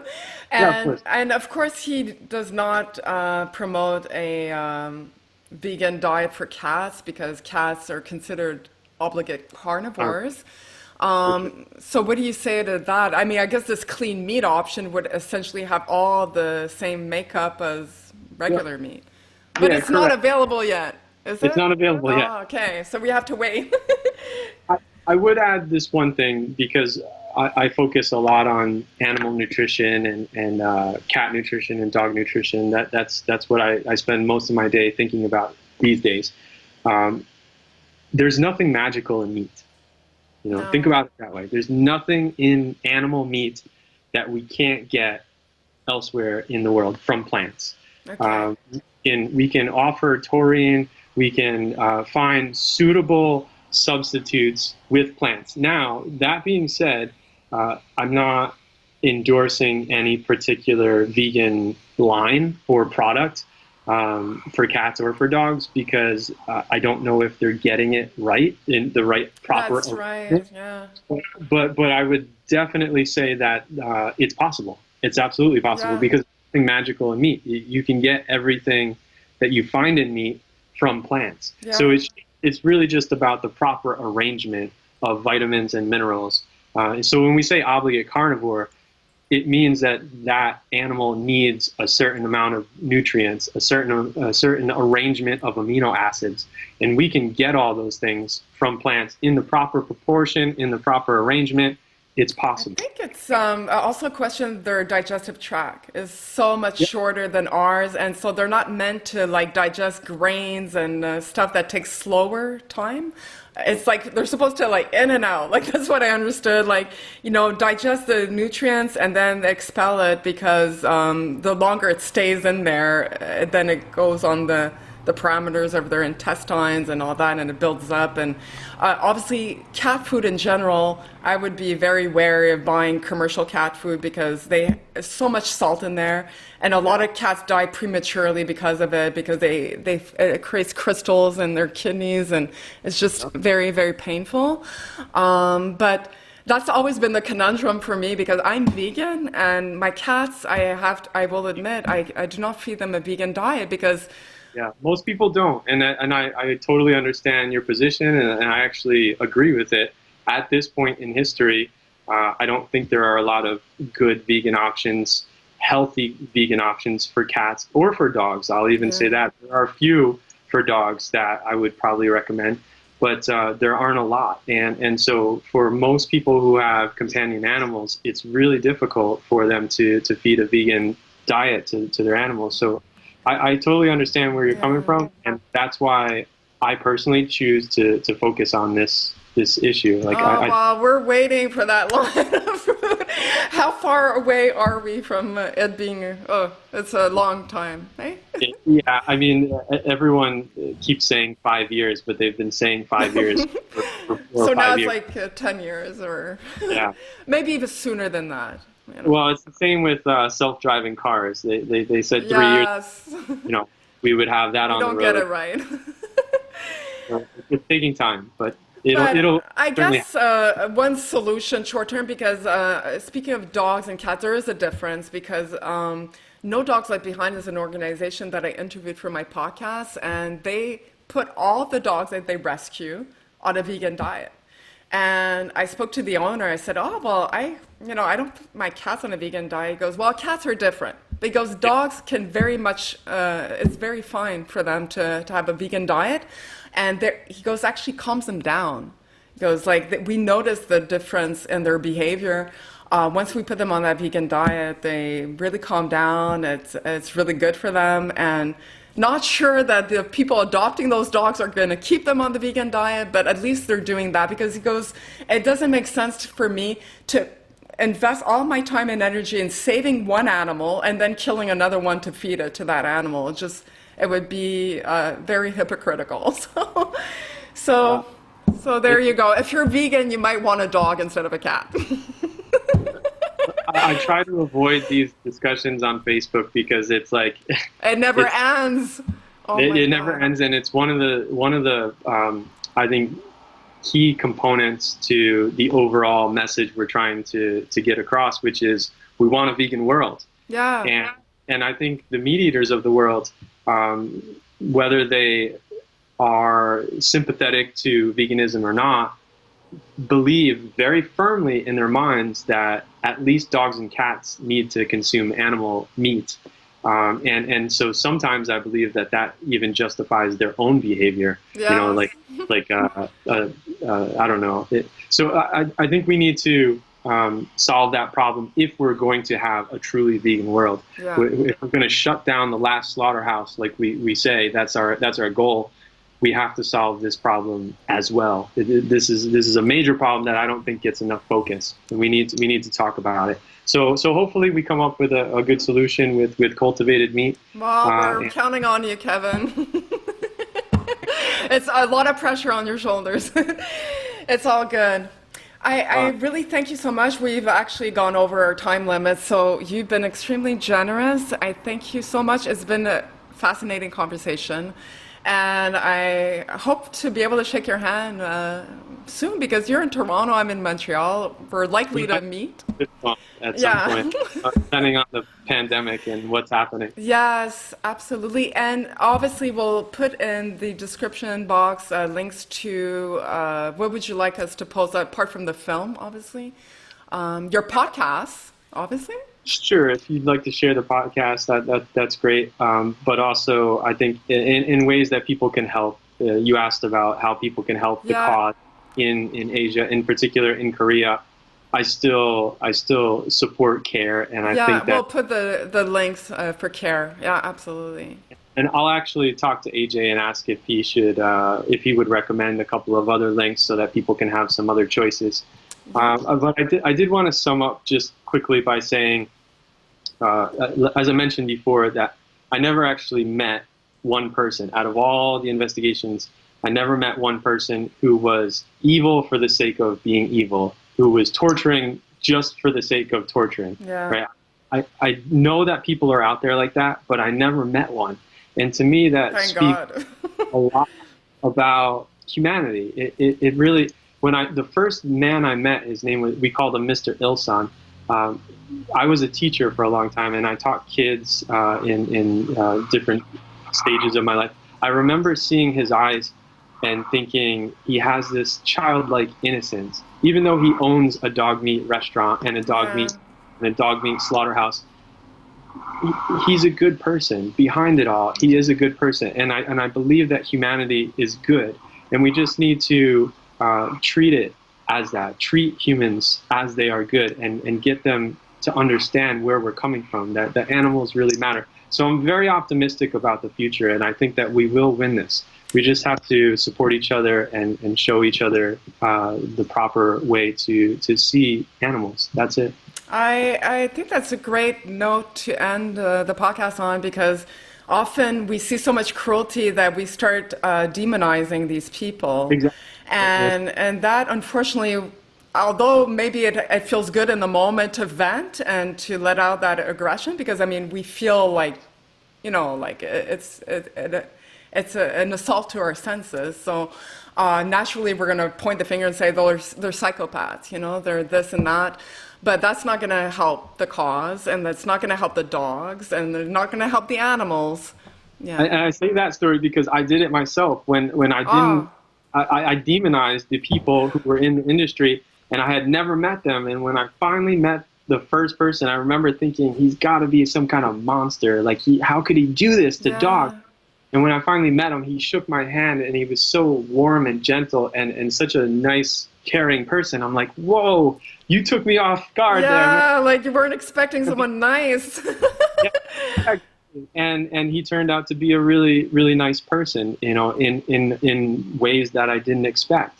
So I think we need to keep that in mind when we're thinking about the quote-unquote enemy or the person fighting against. Yeah. They're humans, and they just have been put in a different situation through really no fault of their own. They just were born into that situation. You know, the pig farmers that I met in Indiana, they were good people, and they thought that they were doing good for their families, and they loved other people and other humans. They just see animals differently. So we're going to win. It's just going to take time. Amen to that. I love that. That's a good way to end a podcast. So thank you, Kevin, and we'll be in touch, and definitely I'll let you know when this will drop. Great. Fantastic. Take care. Bye. Bye. Thanks.